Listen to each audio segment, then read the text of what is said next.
उसके अलावा मुझे हमारे जो गटर है उनको सब लाइन पे लाना है, मतलब जो प्रॉब्लम्स होती है, पानी जो भरता है हमारे यहाँ पे बहुत समस्या है।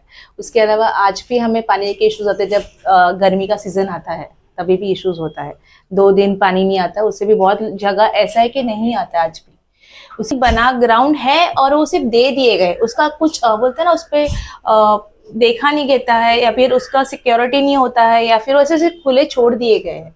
तो मैं जानती हूँ मेरे लोगों तक कैसे पहुंचना है, क्योंकि मैं 35 ईयर्स से यही पे बिलोंग करती हूँ। तो मुझे कहीं जाने का है, किसी को पर्सनली, मैं पर्सनली लोगों के जाके घर पे बैठ सकती हूँ, मतलब वो एक सबसे प्लस पॉइंट है मेरा। मैं कहीं बाहर से नहीं आई हूँ या कुछ इश्यूज नहीं है वो अभी सबका अभी अपना अपना थॉट है, बट पढ़े लिखे तो आना ही चाहिए, बिकॉज पढ़े लिखे जब होंगे ना तो हमें पता होगा कि पेपर वर्क कैसा होता है, या फिर हम बोलते हैं कि हमें आगे जाके क्या करना हमें पता है, हमें हमारे एरिया ऐसा, ये तो राजनीति में बहुत सालों से चलता है।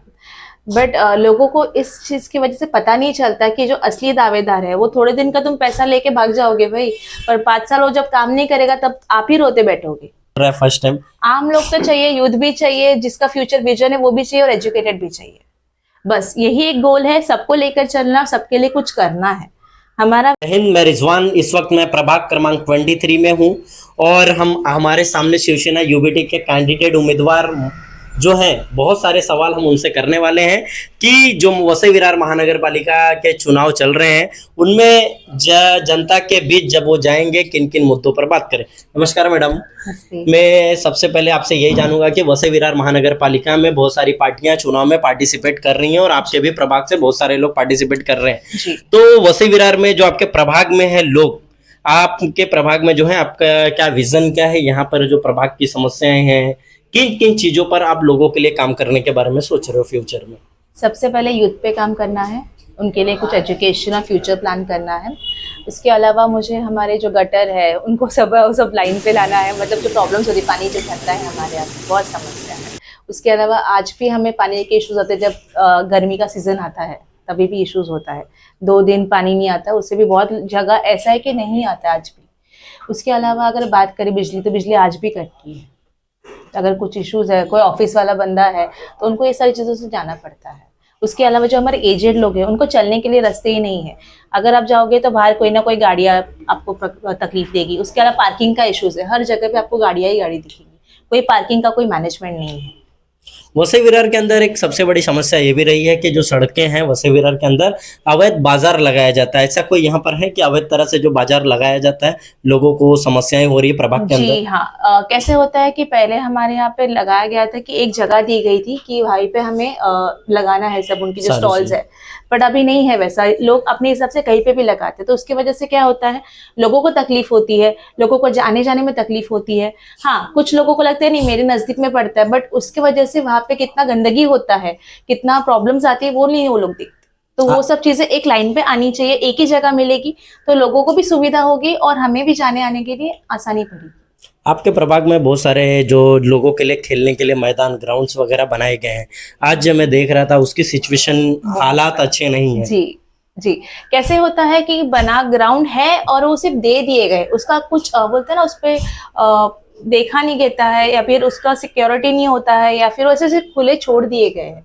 तो हमें उस पर कुछ काम करके उसको ऐसा करना चाहिए कि कल उठ के अगर हमें नीचे उतरना है, एक राउंड मारना है, खुद का कुछ कार्यक्रम करना है, तो एक खुद का मैदान होना चाहिए, तो उस पर हमें काम करना है। उसके अलावा जो बंद पड़े हुए जिम्स है, अभी साईनगर की हम बात करते तो इंडोर में एक जिम्स है तो बहुत सालों से बंद पड़े हैं, तो अगर हम उस पर कुछ इंडोर गेम्स वगैरह डालें, कुछ हमारे यूथ के लिए आगे जाके कर सकते हैं, मतलब वो एजुकेशनल तरीके से कि आगे जाके उनका फ्यूचर बने। मतलब एग्जांपल लीजिए चेस का, अगर कोई चेस खेलता है हम उनको प्रोत्साहित करते हैं उस चीज से, तो वो जाके स्टेट लेवल, नेशनल लेवल हमारे ही यहाँ का कोई बंदा बन सकता है ना, तो हम चीजों के लिए हेल्प करना है।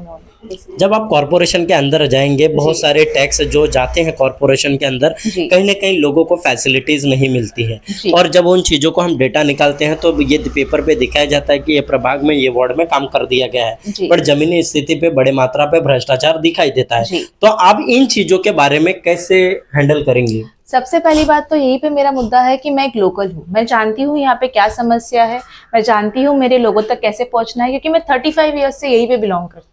तो मुझे कहीं जाने का है, किसी को पर्सनली, मैं पर्सनली लोगों के जाके घर पे बैठ सकती हूँ, मतलब वो एक सबसे प्लस पॉइंट है मेरा। मैं कहीं बाहर से नहीं आई हूँ या कुछ इश्यूज नहीं है वहाँ पे, मैं यहाँ पे जा सकती हूँ, मैं पूछ सकती हूँ, यही यहाँ के लोग मुझे कभी भी कॉल कर सकते हैं।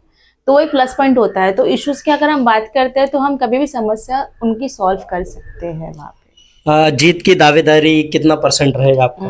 परसेंट नहीं बोलूंगी, पर मुझे अपने लोगों पे बहुत उम्मीद है। मैं जानती हूँ अपने लोगों को, इतने कार्यक्रम की इतने साल इतने यहाँ पे दिए हैं, तो ऑब्वियसली सब साथ में है। ये जो हमारे कार्यकर्ता ना, मुझे लोगों की तरह उनको ऐसा नहीं बोलना पड़ता है कि बाबा आओ बैठो या मेरे लिए कुछ करो।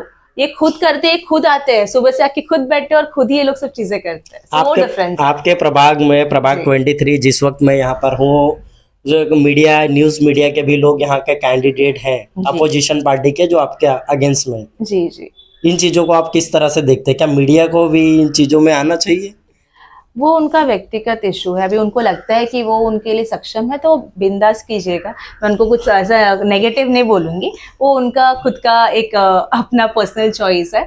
बट हाँ, इतना बोलूंगी कि हमें उतरना चाहिए, यूथ को आना चाहिए, यंगस्टर आने चाहिए, पढ़े लिखे लोग राजनीति के अंदर जाने चाहिए। वो अभी सबका अभी अपना अपना थॉट है, बट पढ़े लिखे तो आना ही चाहिए। बिकॉज पढ़े लिखे जब होंगे ना तो हमें पता होगा कि पेपर वर्क कैसा होता है, या फिर हम बोलते हैं कि हमें आगे जाके क्या करना हमें पता है, हमें हमारे एरिया को क्या चाहिए हमें पता है। सो डिफरेंस है। अभी आप मुझे बोलोगे कि भाई तन्वी तुझे आना है, तो मैं आ सकती हूँ। मैं नहीं बोलूंगी कि भाई मेरा पैर दुख रहा है, मेरा कमर दुख रहा है, मेरे पास रीजंस नहीं है, सिंपल वैसे उठ के आ सकती हूँ। तो वो डिफरेंस है। वसई विरार के अंदर ऐसे बहुत सारे मुद्दे हैं। जब चुनाव से पहले पार्टियों की हलचलें तेज हुई हैं, अपोजिशन पार्टी, अगर मैं अपोजिशन पार्टी की बात करूं तो कहीं ना कहीं राज्य में भी है, केंद्र में भी है, और वसई विरार के अंदर भी उनके एमपीज हैं, एमएलएज हैं, कहीं ना कहीं वो फाइनेंशियली भी बहुत ज्यादा स्ट्रांग भी है। ऐसे पार्टी के कैंडिडेट के अगेंस्ट में आप लड़ रहे हो, तो आपको कितना भरोसा है आपके कार्यकर्ताओं पर और जिनको आपने कनेक्ट किया है इतने वर्षों में उन पर? सबसे पहले जब बात करते ना, द पावर और ये पैसा, ये तो राजनीति में बहुत सालों से चलता है। बट लोगों को इस चीज की वजह से पता नहीं चलता कि जो असली दावेदार है वो थोड़े दिन का तुम पैसा लेके भाग जाओगे भाई, पर 5 साल वो जब काम नहीं करेगा तब आप ही रोते बैठोगे। ये सबसे बड़ा प्लस पॉइंट है। लोग पैसा देके एक दिन के लिए आप नाचोगे, खुश हो जाओगे और इसका चीज का खाना खा के भी बैठ जाओगे। बट अगर इंसान काम करने वाला आपको मिलेगा, जो मैं हूँ और कुछ बहुत सालों से कर रही हूँ, ऐसा नहीं कि अभी उतरी हूँ, सिर्फ इतना है कि सोशली बताने की जरूरत नहीं पड़ी कभी, अभी उतरे। और एक जन तो लीडर चाहिए भाई कि यूथ को और बड़े लोगों के लिए कुछ कर सके। इनकी तरह नहीं है जो बस एक सीट पे बैठे और बस हो गया काम उनका। नहीं चाहिए वैसे पब्लिक, ऐसे पब्लिक चाहिए जो काम करे। बहुत सारे कैंडिडेट अलग अलग प्रभाग से आए हुए हैं और आपके प्रभाग में लड़ रहे हैं, उन्हें इस प्रभाग के बारे में अच्छी तरह से नॉलेज नहीं है, समझ भी नहीं है, तो वो लोगों को कैसे कनेक्ट करेंगे? बस अभी उनका जो कनेक्ट करने का तरीका सबको पता है, मुझे बोलने की जरूरत नहीं है। बट हमारा कनेक्ट करने का तरीका है कि हम घर घर पहुंचे हुए हैं, हम जाते हैं, हम जानते हैं पर्सनली। अगर कोई बोलेगा तन्वी कौन है, तो पूछेगा आपको किसी को भी तो बोलेगा हाँ तन्वी वो वहां पर रहती है, वड़ा पाव का दुकान है उनका। तो बस स्थानिक हूँ, किधर जाने का जरूरत नहीं, और कहीं भागने वाली भी नहीं हो लोगों की तरह, तो इधर ही हूँ। कहीं ना कहीं ये आम लोगों को चुनाव में आने का एक मौका मिल रहा है फर्स्ट टाइम। आम लोग तो चाहिए, यूथ भी चाहिए, जिसका फ्यूचर विजन है वो भी चाहिए, और एजुकेटेड भी चाहिए। बस यही एक गोल है, सबको लेकर चलना, सबके लिए कुछ करना है। हमारा वैसा विजन नहीं है कि भाई राजनीति करना है, हमारा विजन है कि लोगों के बीच में कुछ करना है, बस दैट्स इट।